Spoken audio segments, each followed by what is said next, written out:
非常に皮肉な話ですよね。普段例えばお父さんは会社で仕事って言っていつも出て行って、そして家になかなか帰ってこない、帰ってきても非常に遅いで、子供たちと過ごす時間とか家族と過ごす時間がないって散々これまでみんなおっしゃってたのに、コロナでもうたくさん家族と過ごす時間ができたら今度それがストレスだって。人間って面白いもんですよね。一緒にいりゃいたでストレスがたまる、いないならいないでストレスがたまる、ないものねだりを私たちはしてますよね。でもコロナのことで家にずっといる、そこでね初めて私たちは普段ないものねだりをしているんだということがまず一つわかるわけですよね。でその他にもこのコロナの自粛ですね、このコロナの自粛とかロックダウンとかっていうことは非常にたくさんの私たちの普段の生活とか人生に対して本質的な問いというものを突きつけられたように思うんですね。家族って何なんだろうとか、私たちの普段の在り方っていうことはね、こういうものなんだっていうのを思い知った。それはね、何かというとね、いつも私たちは刺激を求めて生きてるんだ。絶えず何か外に面白いものを求めて生きてるんだ。で、自分を楽しませてくれるものを、食べ物であったり、何かお店であったり、物であったり、場所であったり、いろいろと自分に刺激を与えてくれるものを求めて、あっち行ったりこっち行ったりしながら生活している。なので、家の中にずっといなさいと言われると、もう家の中で何をしていいか分かんないっていうことなんですよね。で、その家の中で家族がみんな一緒になって、そしてやることがないっていうところでですね、いち早くそれでもその生活に適応していく人と、これがストレスだということでなかなか適応できない人がいるんですね。で、ぜひこのコロナのストレスと感じている人たちにちょっとね改めて私たちの自身の在り方ということをですね見つめて、そこからこの時期に自分自身について学んでいただきたいなと思っていることがねあるんですが、それを3つ伝えたいと思います。お伝えしたいと思います。1つ目は何かというと、人間は心だけで生きているわけじゃないっていうことです。つまり私たちは家の中にずっといて体を動かさないと、そうするとなんか心も一緒に、体と一緒に病んできてしまうってことですね。で、私たちは人間である前に動物なので、私たちやっぱりね日々体を動かしてないと調子が悪くなってきます。ずっと座りっぱなしだったりすると髪の毛が抜けてきたりとか体調が悪くなったり、体の体液の流れが滞ったり、いろいろな弊害が出てきます。で、そのことが実は体のこのストレス、不調が心にも大きくね影響を与えるということですね。で、これが一つ目。で、この肉体、動物である肉体がなかなか動かないということに関してですね、どうしたらいいのか。これは私たちが普段忙しいと言いながら、めんどくさいと言いながら、日々の生活の中での作業、肉体作業というものを極限まで減らしてきた便利な生活に原因があります。このストレスはね。どういうことかというと、掃除機にしても洗濯機にしても何でもそうですが、全部ボタン一つでいろんなことを機械がやってくれるという時代になりました。だから私たちは家の中ですることがないんです。でも例えば、私なんかお寺にずっといますから、もちろん掃除機も今はありますしね、便利な機械もあります。それでもね、自分の手を使って窓を拭く、床を拭く、そして、床を掃く、ね、そうやってね、機械に任せておけば済む作業を、あえてルンバじゃなくて自分の手でやるんです。子供たちもみんな一緒になって一つのことに時間をかけるんです。掃除をするのも料理を作るのも、ね、そうやって時間をかけていくと、今までね、めんどくさいねと思ってたことに実は生活をするということはこんなに面白いんだっていうことがね、関われば関わるほど分かってくるんですよ。ご飯を時間をかけて作るってこんなに楽しいことなんだね。掃除を時間をかけてするってこんなに体を動かしてこんなに面白いことなんだね。こんなに充実感があってこんなにすっきりすることなんだねっていうことが、今まで面倒くさいと思ってた生活をするっていうことが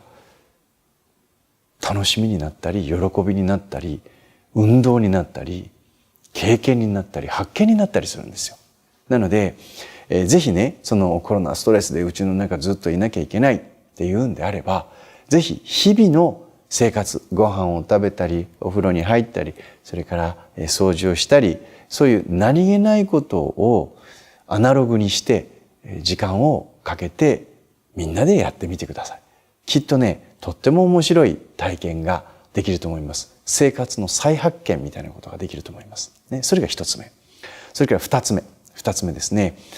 このね、コロナで外に行けないってなってくるとですね、そして、うちの中にずっといるとですね、人間ってね、体の活動を止めると何が起きるかっていうと、自分の意識の中でのその思考がですね、ビュンビュンビュンビュン回り始めるんです。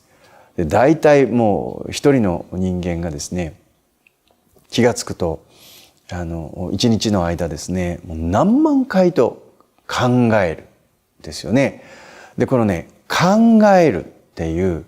人間の習性の中にですね、ネガティブなものが入ってくると、一日のうちですよ、3万回、4万回、5万回考えるとしたら何か思うんですよ。で、その中にですね、不安な要素っていうことを考え始めると、一日に何万回も不安なことを考えるんです。そりゃ気がおかしくなります。なので、改めて普段は忙しくしてて、あっち行ったりこっち行ったり会社行ったり買い物行ったりして忙しかったのが、それでも紛れてたことがですね、ずっと部屋の中にいなきゃいけないってなるとですね、この思考がですね、将来の不安とかこの先どうなってしまうんだろうとか、非常にネガティブなことをたくさん考えてしまうわけですね。なので、ああそうかと、自分はこんなにネガティブなことを考えてるんだっていうことにぜひね、向き合っていただきたいんです。そして単純な話です。いっぱい不安なことを考えればどんどん気がめいります。でもその中でね、いやコロナのことがこれでちょっと落ち着いてきたらこんなことをしてみようかなとか、コロナのこの時期にこんなことを勉強してみようかなとかね。で、そういったことをですね、見直すことができる。自分の思考を見つめることができるというとっても貴重な機会なんです。ね、忙しい時にはそんな時間って持てなかったですね。自分自身に向き合うという時間です。で、そういう時間を改めて持ってみられたらどうかなということですね。それから三つ目は何かというと、家族との対話です。私たち普段家族といろんな会話しているようですけど、改めて自分たちの家族の会話って見るとね、本当に表面的なことしか話してないですよね。でもね、せっかくこのコロナ禍にあってその家の中で家族と過ごす時間が多いんだったら、もっといろんなことを奥さんと話してみたり、旦那さんと話してみたり、子供たちと話してみたり、一緒に本を読んでみたり、同じ映画を見ていろんなことを話してみたり、将来のことについて思いを巡らしてみたり、一つの題材についてみんなで話すとか、家族同士のコミュニケーションっていうのを一歩でも二歩でもですね、深めてみようって、でそういうつもりで対話をされると、これまでなんか子育てとか仕事とかいろんなことでバタバタしていて、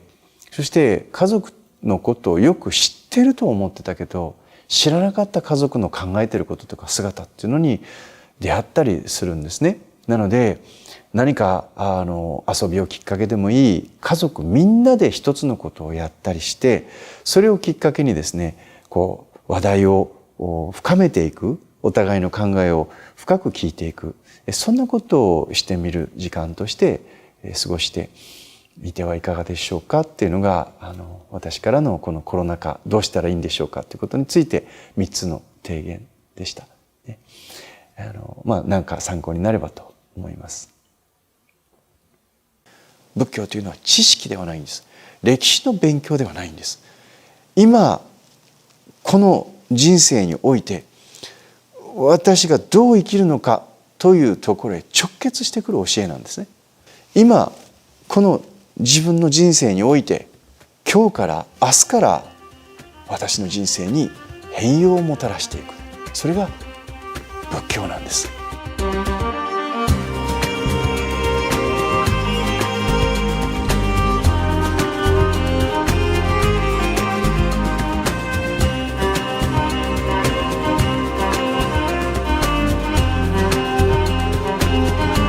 社会とか世界とか全てに対して見方が変わったし、感じ方が変わりました。そのイラッとすることをいかに解消するかということを教わりました。最終的にはやっぱり人間を学びに行ったんだなっていう、表面的なものではなくて深いところまでイメージがスッと入ってきたんですけど、おっしゃることがもうおっしゃる通りだなと思っ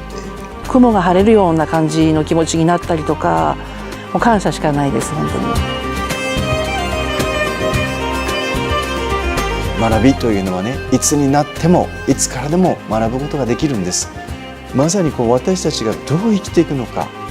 仏教を学んで自分の人生の質が良くなっていかなければいけない、自分の心が穏やかになっていかなければいけない。そうならなければどんなにたくさんの経典の文句を覚えたところで仏教を学んだことにはならんのです。